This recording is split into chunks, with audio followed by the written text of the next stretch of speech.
యోగశాస్త్రమైనటువంటి Bhagavad Gita, the manual of our daily life. దాంట్లో మనం అందులో తెలుసుకున్నటువంటి దాన్ని మన నిత్య జీవితంలో దాన్ని ఉపయోగం చేయడం, దానికోసం మనం స్టడీ చేస్తాం. We're studying how we can make use of it in our daily life. మనలో 2 అంశాలు ఉన్నాయని చెప్పుకున్నాం. ఒకటి వాట్ ఐ యామ్, రెండోది వాట్ ఐ హ్యావ్. ఒకటి I am, what I am. I am is the lord, అంటే మనలో ఉన్నటువంటి పరమాత్మనే నేను అనేటువంటిది పరమాత్మ. మనలో 2, ఒకటి నేను, రెండోది what I have. I am అంటే నేను, ఐ హ్యావ్ అంటే నాది. ఈ 2 ఉన్నాయి మనలో. What I am, what I have. What I am is the lord in us. దాన్నే పరబ్రహ్మం, పరమాత్మ, సర్వాంతర్యామి, ఇవన్నీ పేర్లతో మనం చెప్తాం. అది మన centre. What I am is the centre. I am is the centre. ప్రజ్ఞా కేంద్రం. సృష్టి మొత్తానికి అదే సెంటర్, మనకు కూడా అదే సెంటర్ ఐ యామ్. దాని చుట్టూ కట్టుకున్నటువంటిదంతా కూడా ఐ హ్యావ్. మనలో కూడా నాది, నేను, నాది. ఈ నేను అనేటువంటిది మనం నడిపించేటువంటి లోపల ఉన్నటువంటి పరమాత్మ యొక్క వెలుగు. ఈ నాది అనేటువంటిది మనకి అంటే నాది అనే ఈ నాది అనేటువంటిది అని భావనలోకి వస్తుందన్నమాట. అది ఇండివిజువల్గా మనం ఒక నేను ఎలా వేరు, ఇది నాది, ఇది నా శరీరము, ఇది నాది, ఇవన్నీ కూడా మనకు వస్తాయి. అంటే పరమాత్మ అందరంలో ఉన్నటువంటిది అదే. కానీ జీవుడు పరమాత్మ రెండో జీవుడు. ఈ జీవుడు అనేటువంటిది అయాన్. మనం ప్రతి జీవుడు కూడా అయామనే అంటాం మనం. పరమాత్మ the lord is I am and every being also should say I am. ప్రతి ఒక్కరు మనం అయామని అంటాం. అయితే ఇక్కడ ఏంటంటే ఇప్పుడు మనం ఈ 2 వేరువేరుగా డిఫరెన్షియేటెడ్ కనిపిస్తూ ఉంటాయి. What I am, what I have అనేటువంటిది. వాట్ ఐ యామ్ అనేది మనం అయామ్ అనేటువంటి దాని దగ్గరికి వచ్చినప్పుడు మొత్తం అంతా కూడా సింథసిస్, ఒకటే అనేటువంటి ఏకత్వం. ఎప్పుడైతే మనం అయామ్ అనేటువంటి నేను అనేటువంటి ధ్యానం చేస్తామో అప్పుడంతా ఏకత్వం, యూనిటీ, ఒకటే అనేటువంటిది. నాది అనేటువంటి వచ్చేప్పటికి భిన్నత్వం వస్తుంది. ఎవరికి వాళ్ళకి ఇది నాది, ఇది నాది, ఇది నాది కాంతి, ఇది పరాయి వాళ్ళది, ఇలాగా అన్నీ డిఫరెన్స్ వస్తుంది. దాన్ని ఏమన్నారంటే అవిద్య అన్నారు. వాట్ ఐ హ్యావ్, నాది అనేటువంటి భావం ఉంది, అవిద్య.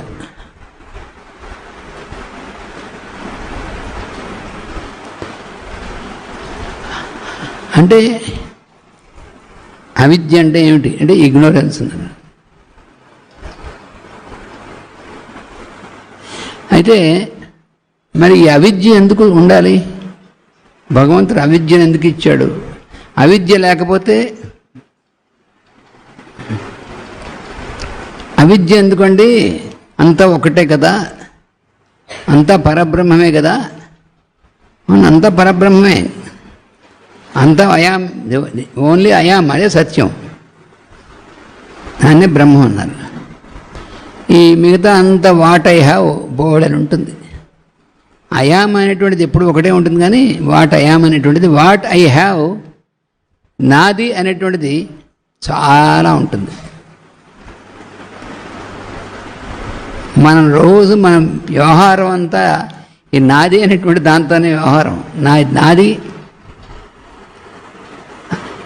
ఈ నేను అనేటువంటి పరమాత్మ మనలో ఉన్నటువంటి ప్రజ్ఞా కేంద్రం. ఆ నేను అనేటువంటిది ఎప్పుడు కూడా సెంటర్ ఆఫ్ కాన్షియస్నెస్ అనేటువంటిది దాన్ని ఎక్కడుంటాడు, ఆయన ఈశ్వరుడు అంటారు. నేను అనేటువంటి ఆయన్ని భగవద్గీతలో ఆయన ఏం చెప్పాడంటే, ఈశ్వర సర్వభూతానాం హృద్దేశే అర్జున తిష్టతి అన్నాడు. ఓ అర్జున, ఈశ్వర సర్వభూతానాం హృద్దేశే తిష్టతి. This Ishwara, the lord, he locates himself, he stays himself in this as the center of consciousness, in the heart center. మన హృదయం అనేటువంటిది, అంటే హృదయం అంటే ఫిజికల్ హార్ట్ అనేటువంటిది ఇదే కాదు, హార్ట్ సెంటర్, హృదయ కేంద్రం మనకి. అక్కడి నుంచి అక్కడ ఉంటాడు ఈశ్వరుడు అనేటువంటి ఆయన. ఆయన ఈశ్వరుడు అని ఎందుకన్నారు అంటే,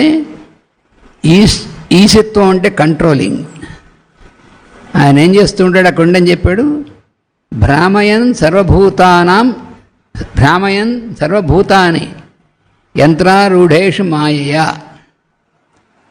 తన యొక్క మాయ చేత సమస్త జీవుల యొక్క కేంద్రంగా ఉండి అక్కడి తన మాయ చేత యంత్రారూఢాని అంటే ఒక మెషిన్ తిప్పుతున్నట్టుగా మనం తిప్పుతూ ఉంటాడు.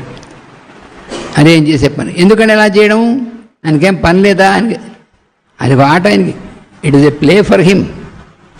ఎందుకయ్యా ఇలాంటి ఆటలు ఆడుకోవడం మాతోను, నువ్వేవిడో అడగడానికి, ఈ మొత్తం సృష్టి అంతా ఆయన ఇష్టం. ఎవరు ఆయన్ని అడగడానికి లేదు. He wants to play with home, with himself. తను ఒక్కడే ఉన్నాడు, ఒక్కడే ఉంటే బోరు కొడుతుంది ఆయన ఆడుకోవడానికి. అందుకని ఆయనే అన్ని వేషాలు వేసి ఆడుకుంటూ ఉంటున్నాడు. అబ్బా ఎంత ఏమిటంటే బొత్తిగాను. అది ఆయన ఏమన్నారంటే, ఆయన క్రీడ అన్నారనమాట. That is his play. చిన్నపిల్లలు ఆడుకుంటూ ఉంటారు, వాడిది చిన్నపిల్లలు ఇసుకలో ఆడుకుంటూ ఉంటారు, బొమ్మ ఇలా చేస్తుంటారు, ఇలా చేస్తారు, ఆడుకుంటూ ఉంటారు. వాడి దగ్గరికి వెళ్ళి నువ్వు ఎందుకు ఆడుకుంటున్నావు అంటే వాడు ఏం ప్రశ్న అన్నట్టుగా చూస్తాడు. మనం పెద్దవాళ్ళం అయ్యాం కాబట్టి మనం అలా ఆడుకోలేము. వాడు ఆడుకుంటున్నప్పుడు మనం కూడా అలా ఆడుకున్నాం చిన్నప్పుడు. వాళ్ళు ఆడుకుంటున్నప్పుడు మనం ఎందుకు ఇలా ఆడుకుంటున్నామంటే ఇదేం ప్రశ్న, టైం వేస్ట్ చేస్తున్నాం అన్నట్టుగా చూస్తాడు మనని. What is the stupid question, why you are playing అని అడిగితే, ఎవరో వీడు స్టూపిడ్ క్వశ్చన్, ఇది ఆడుకోవడానికే మనం ఉంది అని. కరెక్ట్గా భగవంతుడి యొక్క లక్షణం అదే. ఆయన ఆడుకుంటాడు, ఆయన ఇష్టం. వై అనేటువంటిది ఏం లేదు, మన ఇష్టం కాదు. సృష్టి ఎందుకు వచ్చింది అనేటువంటి దానికి మనకేం అధికారం లేదు. ఎక్కడి నుంచి వచ్చింది, ఎలా వచ్చింది, అవి ఆన్సర్స్ ఉంటాయి. ఇది మనం తెలుసుకోవాలి. అందుకని what I have is the light of what I yam. దాని చుట్టూ ఉన్నటువంటిది, కట్టుకున్నటువంటిది.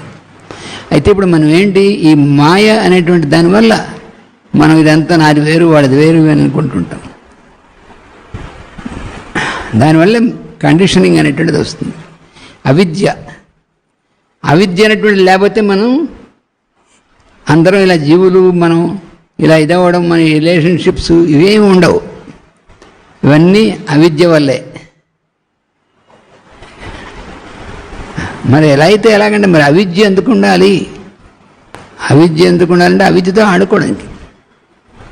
దీన్ని ఆయన ఏం చేశాడంటే, ఆయన నుంచి ఒక మాయ అనేటువంటి దాన్ని సృష్టించాడు. ఆ మాయ అనేటువంటి దాన్ని ఆడుకుంటూ ఉంటాడు అనమాట. యంత్రారూఢాని మాయయ అన్నాడు. అయితే మనం దీని నుంచి, అవిద్య నుంచి బయటపడాలి, అవిద్యలో చిక్కుకోకుండా ఉండాలి. కానీ మనం ఇందులో దీంట్లో ఉండడం తప్పదు. It is inevitable that we come into existence because it is according to the divine plan. We cannot avoid it. We cannot undo it. అయితే దీంట్లో మనం దీనికి అందులో ఇంకో చోట ఏం చెప్పాడంటే, ఈ మాయ అనేటువంటిది కూడా డివైన్ అని చెప్పాడు. దైవీ హేష గుణమయి మమ మాయా దురచ్చయ. మాయ నేనే సృష్టించాను, అది కూడా డివైన్, నాతో పాటు ఉన్నటువంటిది, ఎవరూ దాటలేరు అన్నాడు. దీన్ని ఎవ్వరూ దాటలేరు. అయితే ఒక రకంగా అయితే దీన్ని అబవ్ ఉండొచ్చు మాయ యొక్క ప్రభావంలో. ఎలాగా? మామేవ ఏ ప్రపద్యంతే మాయాం ఏతాం తరంతితే అన్నాడు. నాకు సరెండర్ అయినటువంటి వాడు మాత్రం దీనికి we can live above this. మాయ అనేటువంటి దాంట్లో పడకుండా ఉండాలంటే సరెండర్ టు మీ అన్నాడు, టు ది ఐ యామ్. అందుకని we have to surrender what I have to what I am. నాది అనేటువంటి దాన్ని నేను అనేటువంటి భగవద్ అర్పణంగా చేయాలి. అది అసలు ఎస్సెన్స్ మొత్తం. ఈ నాది అనేటువంటిది ఏది నాది? ఈ శరీరం నాది, ఇంద్రియాలు నావి, ఈ మనస్సు నాది, తెలివితేటలు నావి, ఇవన్నీ నావే అంటాం మనం. Okay, there is no objection. భగవంతుడికి ఏం అబ్జెక్షన్ లేదు, కావాలని ఎస్ యు ఆర్ కరెక్ట్ అంటాడు. మనందరం ఇవి యాక్చువల్గా ఆయనైనా మనందరం కూడా నాది అనుకోవడమే మనకి ఇది ఒక డ్రామా అన్నమాట. ఇది నాది అనేటువంటిది. అయితే నాది అనేటువంటి దాన్ని ఎలాగ ఇది మనకు అడ్డుపడుతూ ఉంటుంది ఎప్పటికప్పుడు. దీన్ని ఏం చేయాలి? ఈ నాది అనుకుంటూ మనం అది మర్చిపోతాం. ఇది ఎక్కడి నుంచి వచ్చింది, ఎవరిది అనేటువంటిది మనం మర్చిపోతాం. ఇది నాది, సొంతం.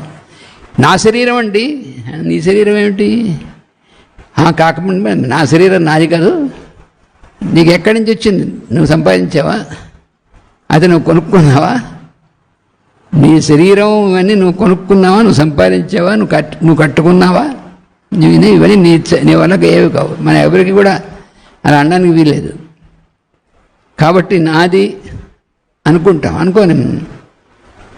అయితే దీనికి ఏం చేశారంటే, సోర్స్ మనం మర్చిపోకుండా దానికి సరెండర్ అయ్యాలంటే దానికి ఈ what I have is to be surrender to what I yam.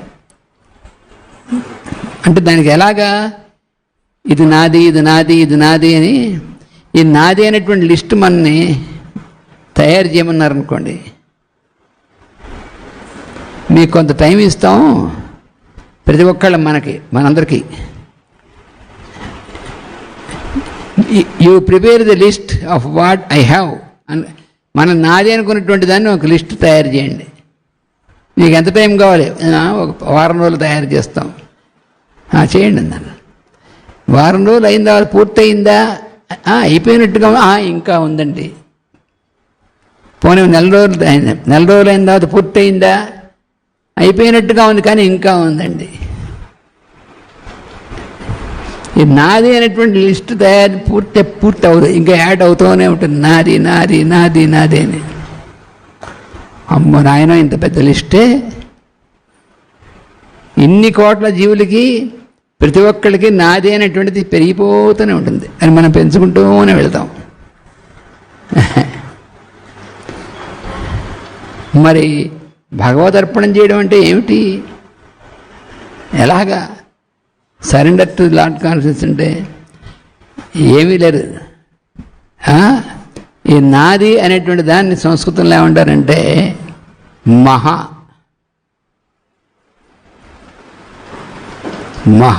అంటే నాది.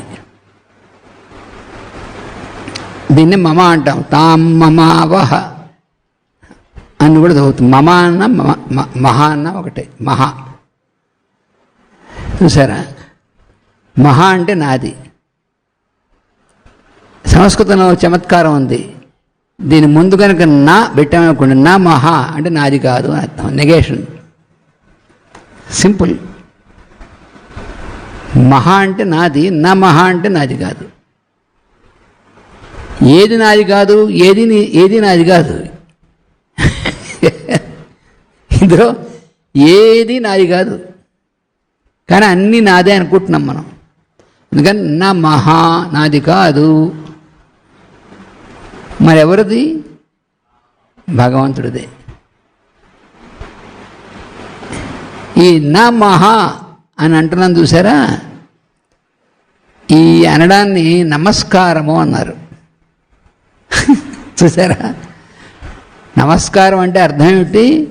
నాది కాదు అని చెప్పి మనం కన్ఫర్మ్డ్గా తెలుసుకుని యాక్సెప్ట్ చేయడం. నాది కాదు, నా మహా. సో ఇట్ సే నమస్కారం. What does it mean? Nothing is mine. నా మహా, నా మహా. ఏదైనా సరే నా ముందు పెట్టారంటే సంస్కృతంలో కాదు అని అర్థం. ఏదైతే చెప్తున్నామో ముందు నా పెట్టామంటే మనం చెప్పేది ఇది కాదు అని అర్థం. ఇప్పుడు ఇది పుస్తకం అనబడి ఏతత్ పుస్తకం. నా ముందు పెట్టాము, నా ఏతత్, ఇది పుస్తకం కాదండి అంటే దీన్ని పట్టుకుని పుస్తకం అంటే అనుకునేవాడినా. కిమేతత్ అంటే ఇది పుస్తకం అంటే ముందు నా పెట్టాము, అక్కడ నా ఏతత్, నా పుస్తకం, ఇది పుస్తకం కాదు, బెబ్బే ఈ పుస్తకం అంటారేంటి? అలాగా నాది అని చెప్పేటువంటిది నా పెట్టామంటే కాదు, నా మహా. అందుకని చూసారా తమాషా, రోజు మనం పూజ చేసినా ఏం చేసినా మంత్రం చేసినా నమః అని అంటాడు వెంటనే. శివాయ నమః, విష్ణవే నమః, విష్ణువుకి నమస్కారం, శివుడికి నమస్కారం, గురవే నమః, తస్మై శ్రీ గురవే నమః అంటున్నాం రోజు. గురవే నమః. ఇలాగ మనం ఏ మంత్రమైనా చూడండి, నమః, సూర్యాయ నమః, సవిత్రే నమః, పూష్ణే నమః. రోజు అసలు మంత్రం అనేటువంటిది అంటే నమః అనేటువంటిదే ఉంటుంది. నమః నాది కాదు.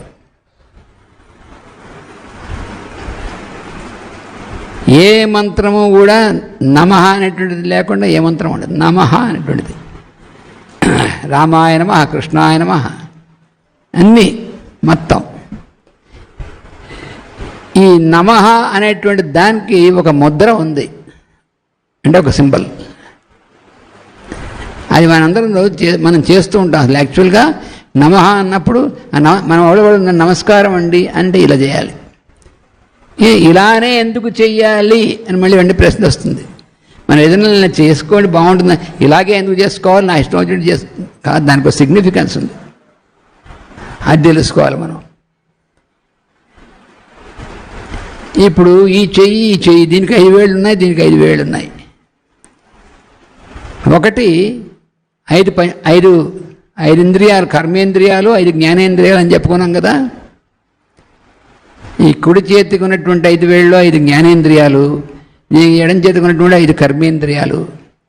ఈ రెండింటిని దగ్గర చేరిస్తే ఇంద్రియాలన్నింటినీ మొట్టమొదటి దగ్గర చేర్చాం. ఈ రెండింటిని, ఈ ఇంద్రియాల పైన మనస్సు ఉంది, ఈ మనస్సును కూడా దగ్గర చేర్చాం. అందుకని తల ఈ 2 దగ్గర తీసుకొని తల ఇలా పెట్టాం. పెట్టి అప్పుడు నమః అంటున్నాం. అంటే ఇవన్నీ కలిపి ఇందులో ఏది నాది కాదు అని అన్నమాట. అది నమః అంటే. అంటే నమస్కారం ఇలా చేయాలి, కానీ నమస్కారం సార్ అది నమస్కారం చేస్తే అవదు. నమః అని నమస్కార ముద్ర అంటారు. దీన్ని నమస్కార ముద్ర అంటారు. మన చాలా రకాల ముద్రలు ఉన్నాయి, అందులో దీని నమస్కార ముద్ర. అందుకని రోజు మనం నమః నమః. సరే భగవంతుడికి అయితే బాగుంది, కానీ మనం ఒకళ్ళకి ఇద్దరు ఈ నమస్కారం ఇలా అంటాం అంటే నాది కాదు నీది.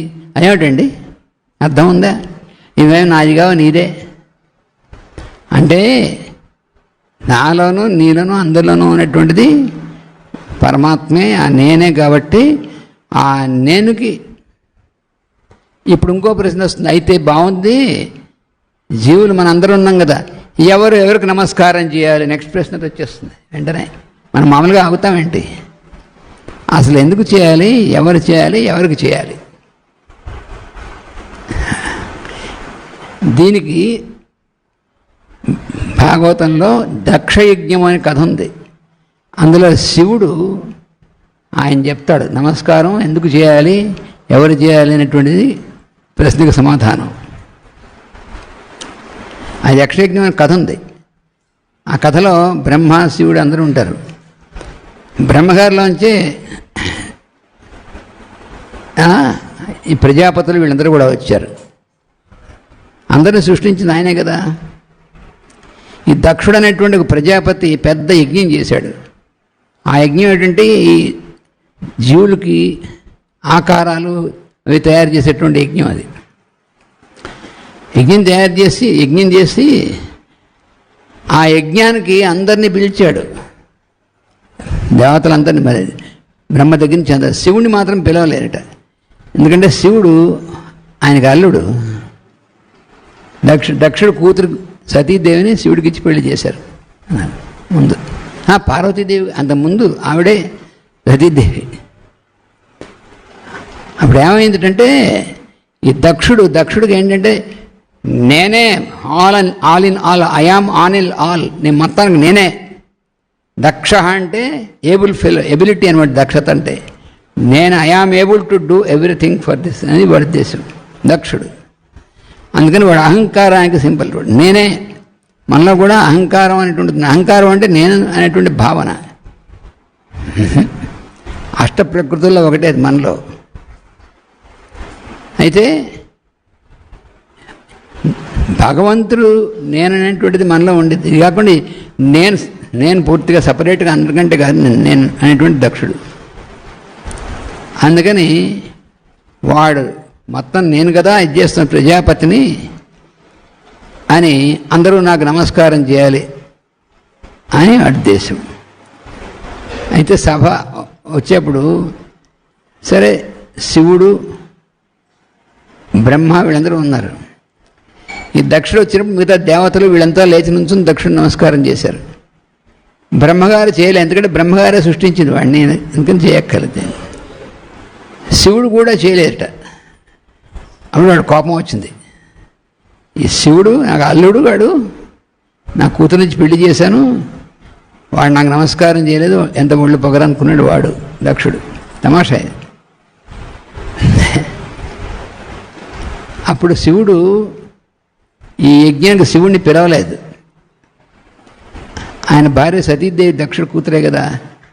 ఏమండి మా నాన్నగారు యజ్ఞం చేస్తున్నాడు, మా అక్క చెల్లెళ్ళు వాళ్ళందరూ కూడా వాళ్ళు వస్తారు, మనం కూడా వెళదామని. ఓ పిచ్చిదానా మన పిలవలేదే నీ నాన్న, పిలవకుండా వెళ్ళి అవమానం చేస్తే నువ్వు బాధపడు. నాకేం అవమానం లేవు, శివుడికి అవమానం ఇవ్వనం ఉండదు, భగవంతుడికి. నువ్వు అనవసరంగా బాధపడతావు అని. అయితే ఏమిటి కారణం మా నాన్నకి మీ కోపం ఏంటంటే అప్పుడు చెప్పాడు శివుడు, నేను ఆయనకి నమస్కారం చేయలేదు అందుకని నేను నా మీ కోపం అని. అప్పుడు చెప్తాడు శివుడు, అసలు నమస్కారం అనేటువంటిది ఎవరు చేయాలి, ఎవరికి చేయాలి సృష్టిలో అంటే అప్పుడు చెప్పాడు. సృష్టిలో ప్రతి జీవి, ప్రతి ఒక్కళ్ళు ఎదురుగుండా ఉన్నటువంటి ప్రతి ఒక్కళ్ళకి నమస్కారం చేయాల్సిందే ఇది అసలు సంగతి.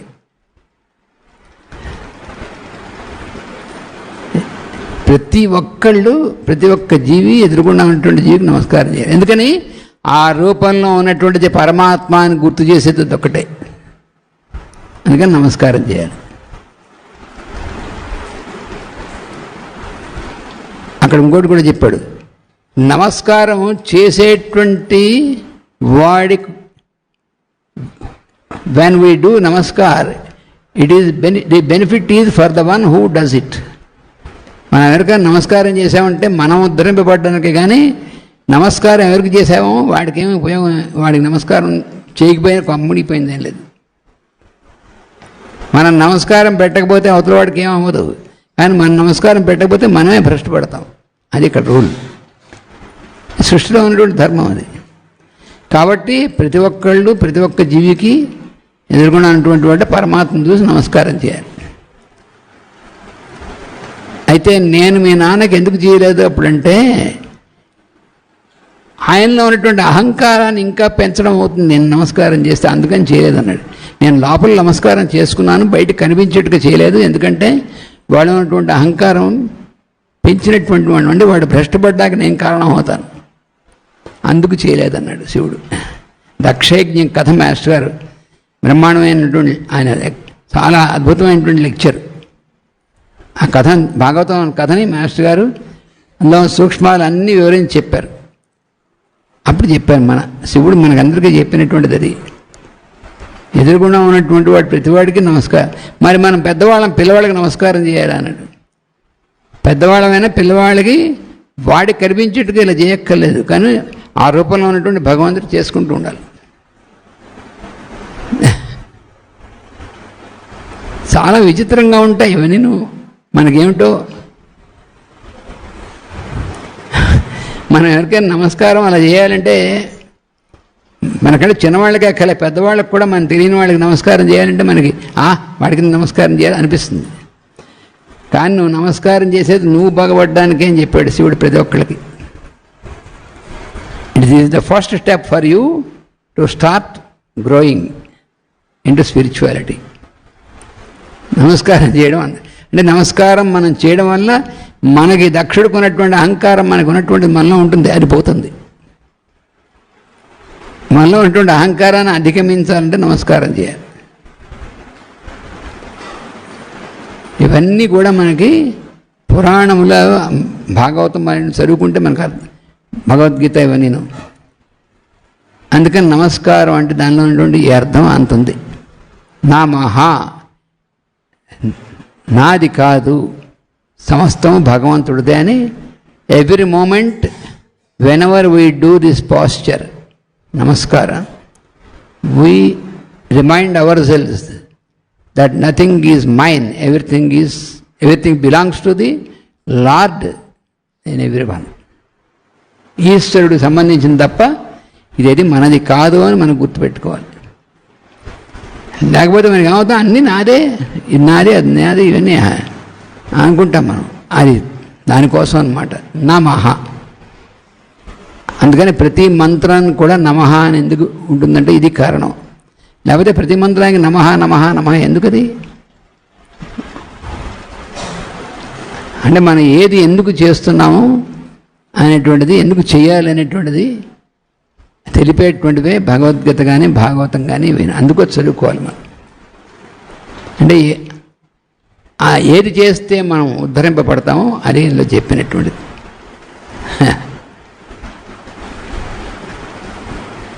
అందుకని నమస్కారం అనేటువంటి దాంట్లో అంత అర్థం ఉంది, అంత అవసరం ఉంది అది. ఇంకా ఇప్పుడు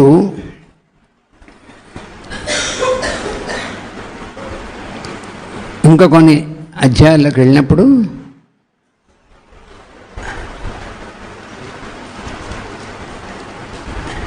బుక్ ఆఫ్ మెడిటేషన్ అనేటువంటిది ఆత్మ సంయమ అంటే 6వ అధ్యాయంలో మనం కొంచెం చెప్పుకున్నాం. ప్రాక్టీస్ అనేటువంటిది మనం నిత్యం చేస్తూ ఉండాలి అని చెప్పుకున్నాం కదా. Your work is your only practice to you అని మనం చదివాం. తర్వాత ఇంకేం చెప్పారంటే ఇందులో do not notice the activity of your senses, ఇది కూడా చెప్పుకున్నాం మనం. మన ఇంద్రియాలని, వాటి యొక్క ఇంద్రియములు అనేటువంటి వాటిని మనం మన ఇన్స్ట్రుమెంట్స్, వాటిని మనం ఉపయోగించుకోవాలి. కానీ ఇంద్రియములు ఏం చేస్తున్నాయో గమనించి వాటిని మనం డైరెక్ట్ చేస్తుండాలి. అందుకని అవి చెప్పినట్టు మనం వినకూడదు, మనం చెప్పినట్టు అది వినాలి. మనకి ఆకలి వేసినప్పుడు ఇప్పుడు ఆహారం తీసుకోవచ్చు అని మనం చెప్పాలి మన ఇంద్రియానికి. అప్పుడు మనం ఆహారం తీసుకోవాలి. ఆహారం తీసుకోవాలి కాబట్టి రుచిగా తీసుకోవచ్చు, తప్పేం లేదు. ఆహారం రుచిగా తీసుకోవద్దని చెప్పలే. ఆహారం ఎందుకు తీసుకోవాలి? జీవించి ఉండాలి కాబట్టి ఆహారం తీసుకోవాలి. Why we have to take food? Because we have to live. Because we have to take food, because we have to live. We can make it, you can use taste. దానికి సమానమైనటువంటి విధంగా రుచి అనేటువంటిది కూడా భగవంతుడు ఇచ్చింది. అందుకని ఈ మనం ఆహారం ఎప్పుడు తీసుకోవాలి, ఎంత తీసుకోవాలి, ఇవన్నీ మనం నిర్ణయించాలి. అంతేగాని మన మనస్సు కానీ ఇంద్రియాలు కానీ మనల్ని డిక్టేట్ చేయకూడదు. వాటిని కనుక డిక్టేట్ చేయనిచ్చామా మనని కాస్త గందరగోళం పెట్టేస్తాయి. అది ఇక్కడ చెప్తాను. Do not notice the activity of your senses, let them notice you and follow you. నిన్ను గమనించి అవి మన వెంట రావాలి, కానీ వాటి వెంట మనం వెళ్ళకూడదు. అప్పుడు మనకి యోగస్థితి అనేటువంటిది వచ్చేది. అంటే ఇవన్నీ కూడా మన డైలీ లైఫ్లో ఎలా ఉండాలని చెప్పేటువంటిదే. మనం చెప్పుకున్నాం, let the work be done through you not by you. నేను పని చేస్తున్నాను కానీ మన ద్వారా పని చేయబడుతున్నది. ఇవన్నీ కూడా మనం చెప్పుకున్నాం. అలాగే ఇంకోటి ఏం చెప్పాడు, ఉద్ధరేద్ ఆత్మన ఆత్మానం ఆత్మానం అవసాదయేత్. Transform yourself by yourself అని ఇక్కడ చెప్పాడు. ఉద్ధరేత్ ఆత్మన ఆత్మానం. మన్ని ఉద్ధరించడం అంటే ఉద్ధరించాళ్లే అంటూ ఉంటాం మనం. ఉద్ధరించడం అంటే ఏమిటి? పట్టుకుని పైకి ఎత్తడం, అంటే చెయ్యి మనం పైకి ఇలాగా చెయ్యి అందించడం ఉంటుంది చూసారా, ఇలా మనని పైకి ఎలివేట్ చేయడం అనేటువంటిది, మనకు మార్గం చూపించి పైకి ఎలివేట్ చేయడం. అది ఎవరిని ఎలివేట్ చేస్తారు? నిన్ను నువ్వు ముందు. ఉద్ధరేద్ ఆత్మానం. The lower your self. మనలో రెండు ఉన్నాయి, హయ్యర్ సెల్ఫ్, లోవర్ సెల్ఫ్ అని. హయ్యర్ నేచర్, లోవర్ నేచర్ అని. Lower nature is our physical body, senses and mind. బుద్ధి అనేటువంటిది అవన్నీ కూడా హయ్యర్ నేచర్. అందుకని ది లోవర్ యువర్ సెల్ఫ్, ఈ లోవర్ యువర్ సెల్ఫ్ని ఏమన్నారంటే ఫ్యాంతమ్ అన్నారు. ఫ్యాంతమ్ అంటే ఏమిటి తెలిసిన? ఫ్యాంతమ్ అంటే ఏమిటి? అది సత్యంగా నిజంగా ఉండదు కానీ భూతంలాగా అనిపిస్తుంది. అది ఫ్యాంతమ్ అంటే. మనలో లోవర్ నేచర్ అనేటువంటిది మనలో మనకి మన ఇంద్రియాలు, మనస్సు ఇవన్నీ కూడా మనకి అలా కనిపిస్తాయి. అందుకని the lower yourself, the phantom of non self should be transformed into your higher self. The synthesis I am. మనలో ఉన్నటువంటిది అసలు నేను. ఈ అసలు నేననేటువంటి దాన్ని మనం అసలైనటువంటిది అని తెలుసుకోవడానికి ఈ లోవర్ సెల్ఫ్ అనేటువంటిది ఉందే. అంటే ఏదైతే మనని ఇది అంటే ఏది అవసరమో ఏది కాదో అవి డిస్క్రిమినేషన్ లేకుండా లాగుతూ ఉంటే దీన్ని దానికి సరెండర్ చేయాలన్నాడు. Do not insult yourself by dwelling in phantom. నేననగా ఈ శరీరము, నేననగా ఇంద్రియాలు, నేనంటే నా కోరికలు, ఇలా ఉంటే ఏమవుతుంది? మనమే ఇన్సల్ట్ చేసుకున్నట్టు లెక్క అన్నాడు. దాని నుంచి నువ్వు నిన్ను ఉద్ధరించుకోవాలి అన్నాడు. అయితే మరి మనలో ఉన్నటువంటి లోవర్ నేచర్ కూడా మనదే కదండి, మనదే కదా. మరి దాంతో ఎలా డీల్ చేయాలి అంటే ఏం చెప్పాడంటే, you can be a friend of your lower self while transforming. మనని మనం ఉద్ధరించుకోవడం అనేటువంటి దాంట్లో మనలో ఉన్నటువంటి లోవర్ నేచర్ని దానికి మనం ఫ్రెండ్. ఎందుకని ఆత్మ ఇవ హి ఆత్మనో బంధు. మనకు నిజమైనటువంటి ఫ్రెండ్ ఎవరంటే మనకు మనమే. అదేమిటండి బుద్ధిగాను, మరి మన ఫ్రెండ్స్ అది నిజమే, కానీ first yourself, make yourself your friend. ఉద్ధరేత్ ఆత్మన ఆత్మానం నా ఆత్మానం అవసాదయేత్. Don't insult yourself. ఆత్మ ఇవ హి ఆత్మనో, ఎందుకంటే ఆత్మ ఇవ హి ఆత్మనో బంధు ఆత్మ ఇవ రిపురాత్మన. నీకు ఫ్రెండ్ కానీ ఎనిమీ కానీ ఎక్కడ ఉండాల్సిన నీలోనే ఉన్నారన్నాడు. అది సంగతి. You can be a friend of yourself while transforming. You can be an enemy of your higher self by dwelling in as a phantom. ఈ రెండును ఇది చేత కాకపోతే నీ శత్రువు నీ ఇంట్లో ఉన్నట్టే లెక్క. ఈ ఇంద్రియాలు, ఈ మనస్సు, ఇవన్నీ కూడా ఏం చేస్తాయి? నీకు ఆపోజిట్గా పనిచేస్తుంది, లవర్ నేచర్ అనేటువంటిది. Be sure and be aware that the enemy is killed. శత్రువు లోపల ఉంటే చాలా ప్రమాదం కదా, అందుకని శత్రువు లేకుండా చేయాలి. అంటే ఎక్కడ బయట ఎక్కడో కాదు, మన లోపలే. అందుకని మనం ఇంతకుముందు చెప్పుకున్నాం, శత్రువులు ఎక్కడుంటారు? చాలామంది శత్రువులు ఉంటారండి. నాకు శత్రువులు, many times we say that we have many enemies. Enemies are some persons we identify and say they are my enemies. They are not, they are persons like you. How can you call enemies? So persons are outside and enemies are inside you. అది master గారు చెప్పింది. మనం ఎవరినైతే శత్రువులను పిలుస్తున్నామో వాళ్ళు మనలాంటి వాళ్ళే. మరి శత్రుభావం అనేటువంటి నీలో ఉంది వాళ్ళ యందు, చూసారా? కానీ మనం ఏమనుకుంటున్నాం, వాళ్ళ శత్రువులు, వాళ్ళు నాకు అపకారం చేస్తారని బయటికి చూస్తాం. నీలోనే ఉన్నారు నీ శత్రువులు. Let the I am in you be a friend of I am in me and in all. దీనికి ఇది ఎలా చేయాలి దీన్ని అంటే, నువ్వు శత్రువులను బయట చూసేటువంటిది, వీళ్ళు కావాల్సిన వాళ్ళు, వీళ్ళు మనకు శత్రువులు అలా కాకుండా, let the I am in you, నేను అంటున్నా చూసావా, be a friend in me and in all. అది మనం చేయవలసింది. అలా చేసినప్పుడు మనకి శత్రువులు అనేటువంటిది మన భయం ఉండదు. లేకపోతే మన శత్రువుల గురించి లేని, అసలు నేను ఫ్యాంతం ఎందుకని అంటే నిజంగా లేరు, శత్రువు అనేటువంటిది ఏం లేదు.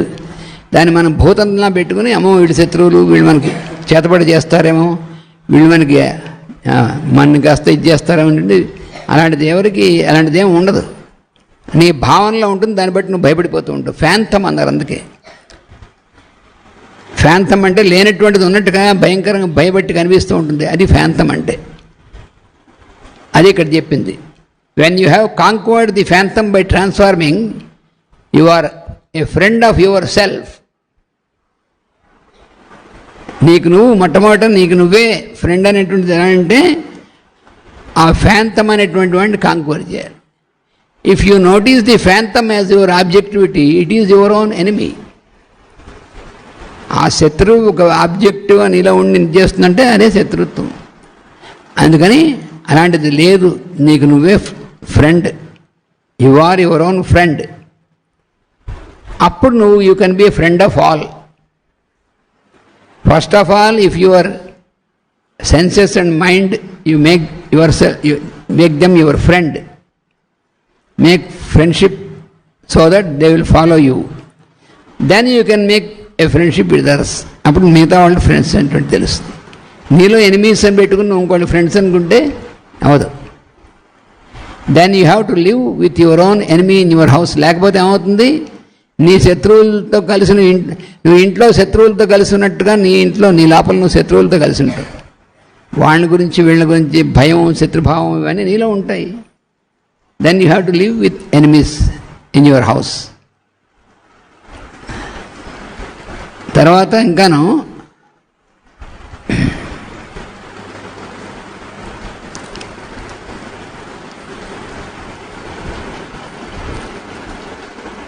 ఇది కూడా చెప్పుకున్నాం మనం, పెయిర్స్ ఆఫ్ ఆపోజిట్స్ అనేటువంటివి, ద్వంద్వములు.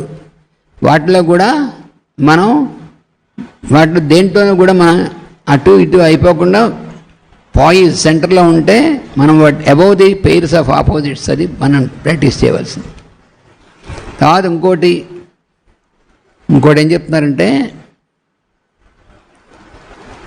ఫ్రెండ్స్ ఎనిమీస్ అని మనం ఫ్రెండ్స్ ఎనిమీస్ న్యూట్రల్స్ అని చూస్తూ ఉంటాం. దానికి ఇక్కడ ఏం చెప్తున్నారంటే, సుహృన్మిత్ర ఉదాసీనం మధ్యస్థ ద్వేష్యబంధుషు సాధుష్వపి చ పాపేషు సమబుద్ధిర్విశిష్యతే. ఏమిటంటే, let people differentiate themselves as friends and enemies and neutrals, indifferent ones or even relatives. Let not the differentiation be to you. నీ చుట్టూ ఉన్నటువంటి వాళ్ళు ఉన్నారు, వాళ్ళు వీడి ఫ్రెండ్ వీడి ఎనిమీ వీడు న్యూట్రల్ అని వాళ్ళు అనుకున్నారు. కానీ ముందు నువ్వు తెలుసుకో, అలాంటిది ఏం లేదు అసలు. Let not the differentiation be to you, నీకు ఉండకూడదు ఆ differentiation. Good people and bad people are but the concepts of the observer. జాగ్రత్తగా చూసుకోండి సెంటెన్స్. మంచివాళ్ళు చెడ్డవాళ్ళు, వీళ్ళు మంచివాళ్ళు వీళ్ళు చెడ్డవాళ్ళు అని నువ్వు అంటున్నావే, ఏమిటంటే కాన్సెప్ట్స్ ఆఫ్ ది అబ్జర్వర్. చూసేటువంటి వాడి దృష్టిని బట్టి తప్ప అక్కడ చెడ్డవాడు మంచివాడు ఏముండదు అక్కడ. నీ దృష్టి. ఎందుకంటే నువ్వు అవతల వాడిని నీలాంటి వాడే అవతల పర్సన్ కూడా, అవతల వ్యక్తి నువ్వేమిటో వాడు అదే. అలా చూడకుండా నువ్వు వాడిని వీడి ఫ్రెండ్, వీడు నాకు కావాల్సిన వాడు, వీడు నా ఫ్రెండ్, వీడికి ఎనిమి, ఇలా భేద దృష్టి చూస్తే అప్పుడు నీకు చాలా ఇదవుతుంది అనమాట. అందుకని let them be to you as you are to yourself. నీకు నువ్వు ఎలాగో వాళ్ళు కూడా అంతే. అది నిజంగా మనం తెలుసుకోవాల్సినటువంటిది. అది ఇక్కడ చెప్తోంది. అది తెలుసుకుంటే ఏమవుతుంది, దెన్ యూ కెన్ బీ ఏ యోగి. అది అలా ఉన్నటువంటి వాడు యోగి అనబడతాడు. అంటే వాడు ఎవరిని చూసినా తను చూసుకున్నట్టుగానే ఫ్రెండ్, యాజ్ ఎ ఫ్రెండ్ తను చూసుకుంటే అంతా అలాగే ఉంటుంది. లేకపోతే ఏమవుతుందంటే ఈ డిఫరెన్షియేషన్ అంతా ఉండి వాడికి అనవసరమైనటువంటి ఆలోచనలు, భయాలు ఇవన్నీ కూడా ఉంటాయి. అందరికీ నేను దూరంగా ఉంటాను అనుకున్నాడు. అది కూడా చెప్పాడు ఇక్కడ. యోగి యుంజీత సతతం ఆత్మానందహసి స్థిత ఏకాకి యతచిత్తాత్మా నిరాశీరపరిగ్రహ. యోగి అయినటువంటి వాడు ఏకాకిగా ఉంటాడు, అంటే ఒక్కడే ఉంటాడు. అంటే ఒంటిపుల్లి ఆకాశంలో ఉంటాడా? అందరికంటే దూరంగా ఎక్కడికో పారిపోయి ఉంటాడు అని అర్థం కాదు. మాస్టర్ గారికి జాగ్రత్తగా చెప్పారు, బీ ఎలోన్ నాట్ లోన్లీ. అందరికీ దూరంగా నేను ఒక్కడనే ఉంటాను, వీళ్ళందరి వల్ల డిస్టర్బెన్స్ ఉంది. నేను ఎక్కడ దూరంగా ఉంటాను? నీ మనస్సే డిస్టర్బెన్స్. నీ మనస్సే నేను డిస్టర్బ్ చేసేది. నువ్వు దూరంగా ఎక్కడికి పోతావు? నీ మనస్సు నుంచి ఎక్కడికి పోలేవు. అందుకని బీ ఎలోన్ నాట్ లోన్లీ. ఒక్కడు అందరిని దూరంగా పెట్టి ఉండక్కర్లే. అందరూ ఉన్నా అందరిలోనూ ఉన్నటువంటి అయాం నేను ఉంది కాబట్టి అప్పుడు నేనే అయాం అనేటువంటి దాంట్లో ఉంటే అప్పుడు బీ ఎలోన్, ఒక్కడమే ఉంటావు. అది ఏకాకి అంటే అర్థం. అంటే అంతేగాని కాకి కాదు అక్కడ. ఏకాకి అందరిలోనూ తనే చూసుకోవాలి, తన యొక్క ప్రతిబింబంలాగా. Be alone by permeating, not by differentiating. మనం మిగతా వాళ్ళకంటే ఎలా వేరు అనేటువంటి భేద దృష్టితో కాదు. అలా చెప్పింది. Eliminate others by becoming your self. మన మనస్సులో వీళ్ళు ఇతరులు, వీళ్ళు మనవాళ్ళు, వీళ్ళు కాదు, వీళ్ళు ఇతరులు, ఆ భావన నీ మనస్సులోంచి తొలగిపోయేట్టుగా చూసుకో. ఇతరులు అనేటువంటి భావన. Don't taste presence of others who taste your presence. అవతల వాళ్ళు నిన్నేమనుకుంటున్నారు మాత్రం అనవసరం. నువ్వు అవతల వాళ్ళని ఏమనుకుంటున్నావు అనేటువంటిది అవసరం. నువ్వు అవతల వాళ్ళని ఎలా చూస్తున్నావు అనేటువంటిది అది నీకు సంబంధించింది. కానీ అవతల వాళ్ళు నిన్ను ఎలా చూస్తున్నారు, వాళ్ళని మంచిగా అనుకుంటున్నారా ఏమనుకుంటున్నారంటే ఫూలిష్ అనమాట. వాళ్ళు ఎలా అనుకుంటారు నీకెందుకు? You are not concerned about what others are thinking about you. You are concerned about how you are thinking about others. వాళ్ళని అదర్స్ అనేటువంటి భావంతో నువ్వు చూడకుండా అని ప్రాక్టీస్ చేయాలి. Do not cling to those who cling to you. ఇవన్నీ ఈ sentence అన్నీ చాలా ధ్యానం చేయాల్సింది. మన ఎలాగా మన వెంటే మన మీద ఆధారపడి మన వెంటే ఉంటారు ఎవరు. అందరూ కూడా వాళ్ళ ముందు అసలు మనకి అయితే ఒకటి మనం యోగా ప్రాక్టీస్ చేయడం మనం బాగుపడడానికి గుర్తుపెట్టుకోవాలి. అంతేగాని వాళ్ళందరినీ బాగు చేయడానికని ఎవరిని అని ముందే చెప్పాడు. అలాంటి వేషాలు ఎక్కువ నిన్ను నువ్వు బాగుపరుచుకోవడం అనేటువంటిది, కానీ అందరినీ బాగు చేస్తానటువంటిది, ఇంకోళ్ళని ఉద్ధరిస్తాను, సమాజాన్ని ఉద్ధరిస్తాను, నాన్ సెన్స్. సమాజం అంటేనే అందరూ యొక్క సమిష్టి, అంటే అందరూ group of people is called society. సమాజం అంటే పీపుల్, అంతేగాని సమాజం అంటే వేరే ఉండదుగా. అందుకని ఏం చేయాలి, మనని మనం ఉద్ధరించుకోవడం అనేటువంటిది నేర్చుకోవాలి. అది ఇక్కడ చెప్పింది.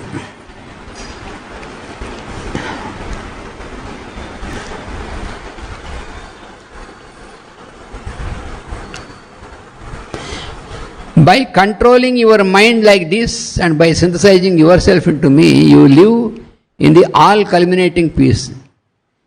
నీ సెన్సెస్ మైండ్ ఇలా కంట్రోల్ చేసుకుంటూ ఉంటే అప్పుడు నువ్వు ఎప్పుడు కూడా శాంతి అనేటువంటి స్థితిలో ఉంటావు అని చెప్పినటువంటిది. అందుకని నిన్ను డిస్టర్బ్ చేసేది నీ మైండే కానీ అవతల వాళ్ళు ఎవళ్ళు కాదు, గుర్తుపెట్టుకోమన్నాడు.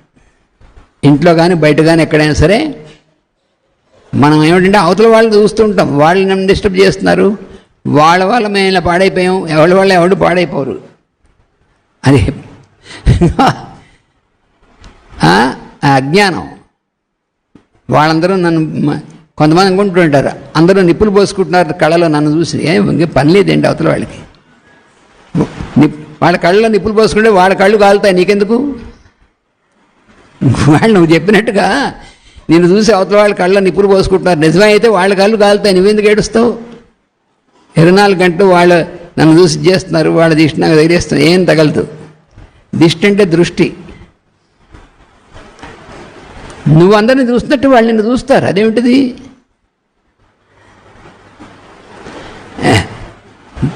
నువ్వు అందరినీ అబ్జర్వ్ చేస్తూ వాళ్ళందరూ నన్ను అబ్జర్వ్ చేస్తావు అనుకుంటూ ఉంటే ఎంత ఫూలిష్. అందరూ నన్నే చూస్తున్నారు, అది నీకు ఎలా తెలుసు? నువ్వు అందరినీ ఎవరు నన్ను చూస్తున్నారు అని చూస్తుంటే అప్పుడు నీకు ఏమవుతుంది, అందరూ నిన్నే చూస్తున్నారు అనిపిస్తుంది. అందరూ నిన్నే చూసేంత నువ్వు అంత గొప్పవాడుగా, మనం అంత గొప్పవాళ్ళమా? ఎవరి లైఫ్ వాడు చూసుకొని చేస్తుంటే అందరూ మన చూస్తున్నారు, అందరూ కళ్ళలో నిప్పులు పోసుకుంటున్నారు అని. ఎంత కూడా ఫూలిష్ థింకింగ్ అని చెప్పినటువంటిది. Poise is a point where from all values stand equidistant. అంతటికి ముఖ్యమైనటువంటిది పాయిజ్ అంటే ఈక్విలిబ్రియం. ఇప్పుడు ఇంకోటి ఏం చెప్పారంటే, నీ డైలీ లైఫ్, నీ నిజ జీవితంలో you can have equal divisions of value while you enjoy yoga. యోగం అంటే ఎలాగంటే చెప్తున్నారనమాట. దీన్ని ఏమన్నారంటే spiritual geometry teachers you how to bisect a value అంటే pair of values. Pair of values అంటే ద్వంద్వములు. ఇక్కడ డైలీ లైఫ్లో ఎలా ఉండాలంటే దీనికి ఎగ్జాంపుల్ చెప్పారు. If I say do not eat, it is no yoga. జాగ్రత్తగా వినండి, మాస్టర్ గారులా ఈజీగా అర్థం అవడం చెప్పారు. If I say do not eat, నువ్వేం తినకూడదు అంటే యోగం కాదు. అదేమిటిది? యోగం సాధన చేయడానికి ఏం తినకుండా ఉండాలి, ఎవడు చెప్పాడు? అది ఏం తినకుండా ఉంటే అసలు సాధన ఎట్లా చేస్తారు? నువ్వు ఉంటే కదా ముందు. అందుకని if I say do not eat, it is no yoga. If I say you eat, if it is too much, it is no yoga. అలా అని నువ్వు తినచ్చు, నీ ఇష్టం వచ్చింది తిను, బాగా తిని పారేసింది పారి, అది యోగం కాదు. మళ్ళీ నువ్వు సరే balance. If you say eat as much as you can or leave as much as you can, it is no yoga. నువ్వు ఎంత తినాలనిపిస్తే తినేసేస్తున్నావు, తినగలిగినంత మిగతా వదిలేస్తే అంటే యోగం కాదు. నీకు ఎంతవరకు అవసరమో లోపల తెలుస్తుంది అంతవరకు తిను. తినకుండా మార్చుకోవడం యోగం కాదు, అనవసరంగా అవసరం లేనప్పుడు తినడం యోగం కాదు. If I say eat as much you ఇప్పుడు నీకు ఎంత కావాలంటే తినే అనుకోకూడదు. ఇక్కడ చూడండి, చూసారా ఏం చెప్పారు? If I say eat as much as you can or leave as much as you can, it is no yoga. If I say eat as much as you require, అలాగే నీకు ఎంత తినాలనిపిస్తే తినేయి, అది కూడా యోగం కాదన్నారు. అయ్యి బాబోయ్, ఇది ఎక్కడికి వెళ్ళండి? ఎంత తినాలనిపించేస్తే అంత తినేయకూడదు, అంత మేసేయకూడదు, అది యోగం కాదు. ఏం చెప్పారు? It is right to say each as much as is required. నీకు లోపల నుంచి ఎంతవరకు అవసరం అనిపిస్తుందో సరే నేను చెప్తాను, లోపల నుంచి అనిపిస్తుంది ఇది సరిపోయింది నాకు అనిపిస్తే as is required to your body, అప్పుడు యోగా అన్నారు. అందుకని let the senses choose but you regulate. నీ ఇంద్రియాలు సెలెక్ట్ చేస్తే నువ్వు వాటిని రెగ్యులేట్ చేయదాని, నువ్వు సెలెక్ట్ చేసి అవి నేను రెగ్యులేట్ చేశానుకో నువ్వు వాటి ఇరుక్కుపోతావు. You do not choose and allow the senses to regulate, let the senses enjoy and regulate. అంటే మనకి రుచిగా ఉంది తినచ్చు, పర్వాలేదు తినచ్చు, బాగా టేస్టీగా ఉంది, లేకపోతే బాగుంది ఇలా వేసుకోవచ్చు, బాగానే ఉంది. కానీ let the senses enjoy but you regulate. నువ్వు వాటిని ఎలా ఎప్పుడు అవసరం ఎప్పుడు తినచ్చు చేయడు, అది రెగ్యులేట్ చేయాలి. రెగ్యులేట్ చేస్తూ నీ యొక్క ఇంద్రియాలు మనసుని వాటిని ఎంజాయ్ చేయని. నువ్వు ఎంజాయ్ చేస్తూ అవి నిన్ను రెగ్యులేట్ చేశాయన్నా అప్పుడు పడిపోతావు నువ్వు. You do not enjoy and allow the senses to regulate you. అవి మనం రెగ్యులేట్ చేస్తే ఇంక మనం లొంగిపోతాం. పర్వాలేదులే ఇవాళ తినేసేయి రేపు పొద్దు సంగతి చూసుకోవచ్చు అని నీ సెన్సెస్ మనసు చెప్పాయనుకోండి రోగం పట్టుకుంటుంది. మనకి అవసరమా లేదా ఏమిటి ఎప్పుడు ఏంటంటే మనం రెగ్యులేట్ చేయాలి. If you eat more than or less than what is needed, జాగ్రత్తగా గుర్తుపెట్టుకోండి ఈ sentence. If you eat more than or less than what is needed, ఎంతవరకు నీ శరీరానికి అవసరమో అంతకంటే ఎక్కువ కానీ అవసరమైన దానికంటే తక్కువ కానీ తిన్నావా, or if you sleep more than or less than what is needed, ఎంతవరకు అవసరమో అంతవరకు అంతవరకు నిద్రపోవాలి, అంత మించి నిద్రపోవడం, లేదా నిద్ర అంతా కూడా నొక్కేసుకుని వేరే చేయడం, ఇవన్నీ ఏది చేసినా ఇట్ ఈజ్ నో యోగా, అది యోగం కాదు, సమత్వమే యోగము అని ఖచ్చితంగా చెప్పాడు భగవద్గీత. అప్పుడే నీ నీ నీ జీవితం కరెక్ట్గా ఉంటుంది, నీ లైఫ్ హ్యాపీగా ఉండాలి అంటే మాత్రం యూ ఫాలో అవ్వాలి. This is the rule. దేంటైనా సరే let the food and enjoyment of senses and mind be regulated. Enjoyment అనేటువంటిది నీ సెన్సెస్కి మైండ్కి ఎంజాయ్ చేస్తే regulate them, okay. Let the behaviour and work be regulated. Let sleep and awakening obey you gently. నీకు ఎప్పుడు అవసరమో ఎంతవరకు అవసరమో అప్పుడు నిద్ర కావాలి, అది నువ్వు చెప్పినట్టు వినాలి, అంతేగాని అది చెప్పినట్టు నువ్వు వింటే ఏమవుతుంది, బ్యాలెన్స్ ఉండదు. ఇవన్నీ కూడా చూసుకోవాలి, అప్పుడు ఇట్ ఈజ్ యోగా. అది యోగా అంటే సరే క్లియర్గా ఉందా లేదా? డైలీ అంటే భగవద్గీత మనకి డైలీ లైఫ్లో అనేటువంటిది ఎంత క్లియర్గా మనకి ఇస్తుంది. మనకి ఇది మనం చదువుకోవాల్సిన నిజమైనటువంటి చదువు ఇది.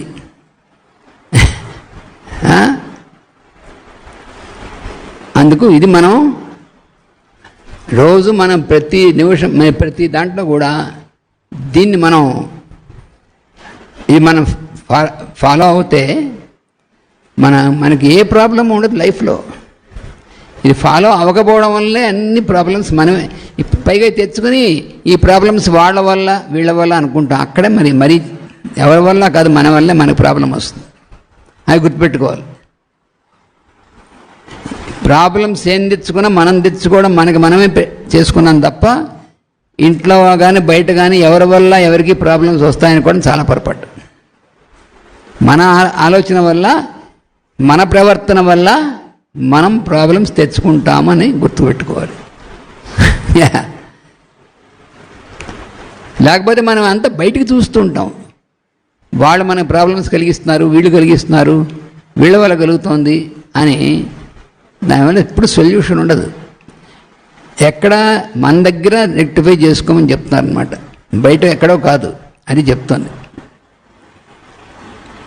చూసారా ఎంత అంటే క్లియర్ కట్గా ఉంది కదా. అందుకని మనకి ఇన్స్ట్రక్షన్స్ ఏం చేయొచ్చు ఏం చేయకూడదు అని ఖచ్చితంగా ఇన్స్ట్రక్షన్స్ ఇచ్చింది భగవద్గీత ఒకటి, పతంజలి యోగ సూత్రాలు.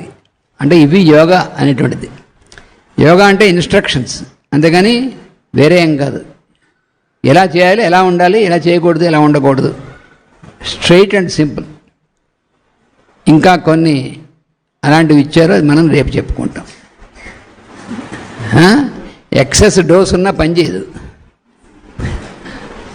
అంటే మనకు అన్నీ బ్రహ్మాండంగా ఉంది ఇప్పుడు అనిపిస్తుంది, తర్వాత మళ్ళీ అక్కడికి వెళ్ళిన తర్వాత మళ్ళీ మామూలే. అలా ఉండకూడదు.